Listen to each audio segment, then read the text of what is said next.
personnellement, nous avons eu à rencontrer beaucoup de défis dans le cadre de la mise en œuvre des systèmes de suivi et évaluation. En parlant juste de quelques exemples typiques, je pourrais citer ici le manque ou de l'insuffisance de personnes ressources avec des capacités minimales requises pour animer des systèmes de suivi et évaluation. Mais une série d'actions a été entreprise pour surmonter cela. Entre autres, la facilitation de l'apprentissage par la méthodologie d'échange d'expérience, de compétences en matière de suivi, évaluation, redevabilité, apprentissage. Nous avons organisé des sessions de formation et de renforcement des capacités formelles et informelles. Parlant d'informel, donc des coachings sur terrain et des visites sur terrain pour pouvoir accompagner le partenaire dans la mise en œuvre du système 1000, la mise en place des outils 1000, mais aussi leur utilisation durant la mise en œuvre.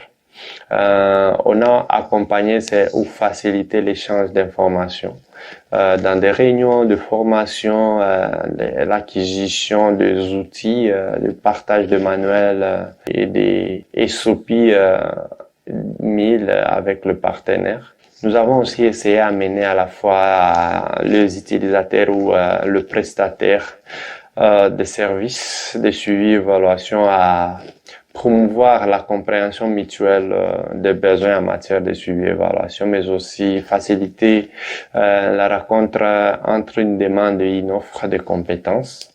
Nous avons mis en place des plans d'évaluation des gaps en termes de renforcement des capacités.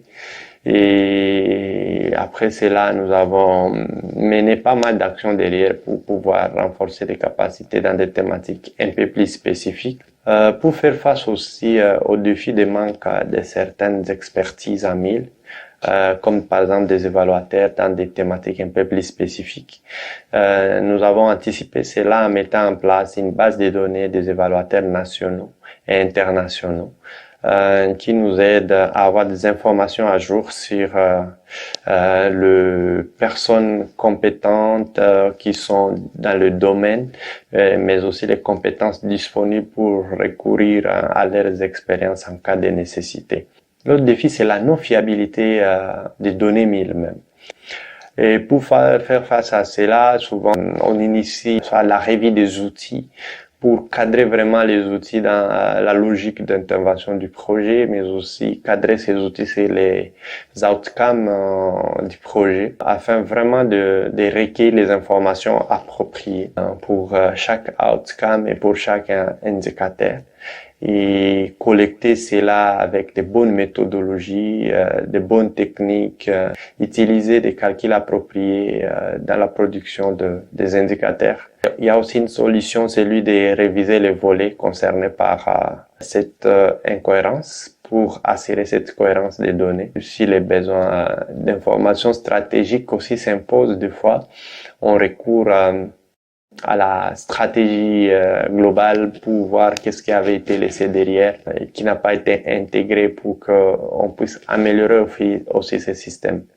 Le problème de non-fiabilité des données souvent se pose aussi s'il n'y a pas un bon système de suivi de la qualité. Il y a vraiment une approche qui est mise en place pour évaluer la qualité des données, qu'on appelle les Data Quality Assessment, et c'est un processus de routine qui est mis en place pour assurer cela. C'est pas peut-être le sujet d'aujourd'hui, mais ça aide à s'assurer de cette fiabilité des données au quotidien, parce que ça touche tous les aspects des outils, tous les aspects des responsables de collecte, tous les aspects liés à la supervision de la collecte, mais aussi la manipulation de ces données pour la production des analyses et des interprétations.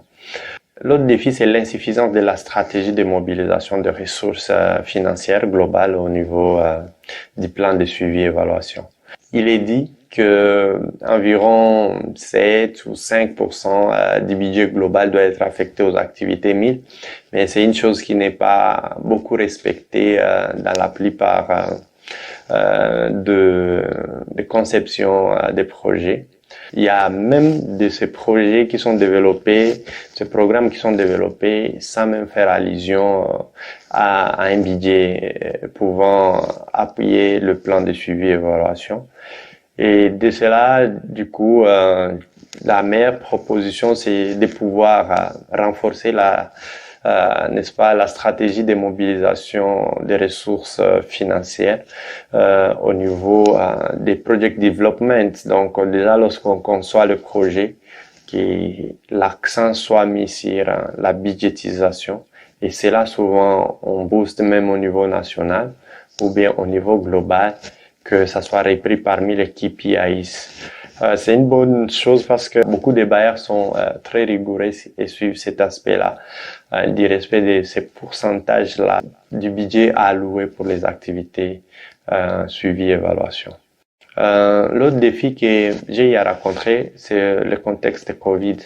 Depuis que Covid a fait son apparition, les activités MIL ont été vraiment impactées sensiblement. Et disons que on a rencontré des défis en termes de méthodologie. Nous avons rencontré des défis en termes de techniques qu'on utilise pour la collecte des données. On a rencontré des défis liés à la disponibilité de ressources humaines MIL sur terrain. Et nous avons essayé d'adapter tout. Surtout, on a produit un guide ou bien un risk assessment qui décrit l'ensemble d'activités MIL affectées par les restrictions Covid, et on propose des pistes de solutions là-dessus, par exemple pour le mécanisme de redevabilité. Tous ces mécanismes-là qui mettent en interaction de personnes, on a essayé de décourager leur utilisation. Et on a plus encouragé l'utilisation de mécanismes qui ne demandent pas le déplacement de bénéficiaires, par exemple les lignes vertes, les SMS, WhatsApp, Facebook pour les organisations qui valident l'utilisation de ces réseaux sociaux. Et ça facilite quand même pendant soit le confinement, la collecte des retours de toutes les parties prenantes. Pour ce qui concerne par exemple la collecte des données d'inévaluation, on a d'abord au niveau du cadrage essayé de revoir pour les enquêtes qui ne peuvent pas attendre, revoir à la baisse l'échantillon et utiliser des techniques de collecte des données à distance. Donc on n'a pas pu encourager des techniques de collecte des données comme des focus group, les entretiens individuels, les enquêtes ménage, mais on a plus envisagé des enquêtes à distance et la collecte des données auprès de partenaires. D'après le Covid, on a découragé toutes ces activités MIL qui encouragent le rassemblement, même au niveau des renforcements des capacités de partenaires. Nous nous sommes adaptés pour pouvoir organiser d'autres sessions de renforcement des partenaires sur les aspects MIL en ligne et non en présentiel. Voilà, c'est vraiment une panoplie d'adaptations qui ont été faites, mais c'est vraiment un défi qui petit à petit, nous sommes en train même de développer un manuel qu'on appelle le manuel de MIL en contexte de Covid. L'autre défi, c'est l'incompréhension du rôle des MIL sur des projets. Des fois, un chargé de suivi et évaluation, avant même qu'il ne commence à travailler dans d'autres équipes, est considéré comme un auditeur. Et il y a aussi ces chargés de suivi et évaluation qui eux-mêmes aussi se comportent comme des auditeurs. Et c'est un grand défi.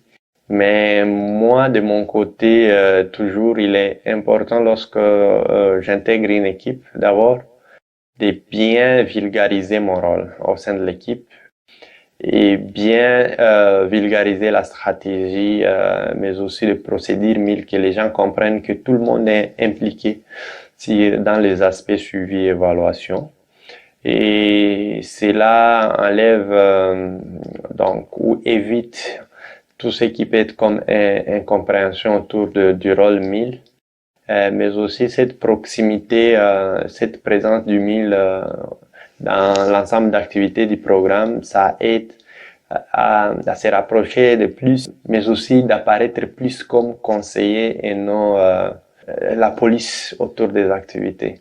Mais en tout cas, de mon côté, la meilleure façon de les faire, c'est de vulgariser les rôles et responsabilités de MIL au sein du projet, de bien partager les informations liées aux techniques, aux méthodes MIL qui seront mises en œuvre durant tout le cycle de vie du projet, mais aussi cette présence dans l'équipe programme lors de planification, lors de la mise en œuvre, en leur accompagnant sur des conseils un peu plus techniques sur les aspects MIL et l'accompagnement dans l'utilisation des outils MIL, l'accompagnement dans l'utilisation de données, l'accompagnement dans cet apprentissage continu au travers les activités MIL. C'est un peu ça quelques mesures, aussi actions à entreprendre pour surmonter ces défis, de prendre Emile comme un policier, voilà.